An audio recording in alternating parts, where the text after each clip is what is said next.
საქართველოს მთავრობამ სახელმწიფო უნივერსიტეტების დაფინანსების ახალი მოდელი დაამტკიცა. სიახლე 2026-27 სასწავლო წლიდან ეტაპობრივად ამოქმედდება. მოდელი, რომელიც მსოფლიო ბანკთან თანამშრომლობით შემუშავდა ორ ძირითად მიმართულებას, საბაზო და შესრულებაზე დაფუძნებულ დაფინანსებას მოიცავს. საკითხთან დაკავშირებით დაინტერესებულ მხარეებთან შეხვედრა თელავში გაიმართა.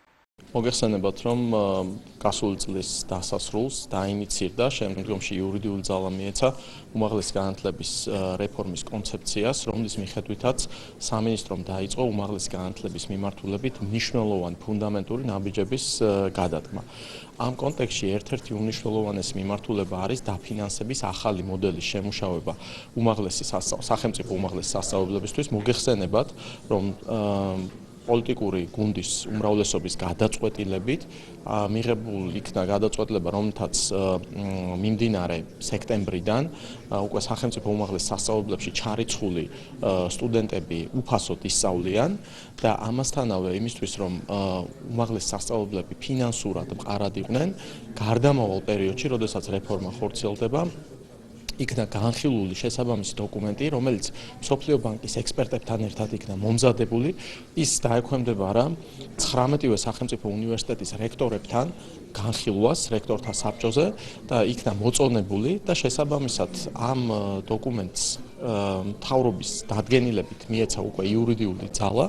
ჩვენ დღეს გავდივართ კონკრეტულ საკითხებს, რომელიც ეხება როგორც საბაზისო დაფინანსებას, ასევე შესრულებაზე დაფუძნებულ დაფინანსებას, რომელიც მოიცავს კვლევით კომპონენტებს, მოიცავს სხვადასხვა პროექტების განხორციელებას, ინტერნაციონალიზაციას და სწორედ მსოფლიო ბანკთან ერთად ჩვენ სახელმწიფო უნივერსიტეტებთან ვმუშაობთ აქტიურად იმისთვის, რომ ეს დაფინანსება იყოს მორგებული იმ საჭიროებებზე, რომლის წინაშეც სახელმწიფო უნივერსიტეტები დგანან. დაფინანსების მოდელი რამდენიმე წელია მუშავდება მსოფლიო ბანკის ფინანსური და ექსპერტული მხარდაჭერით.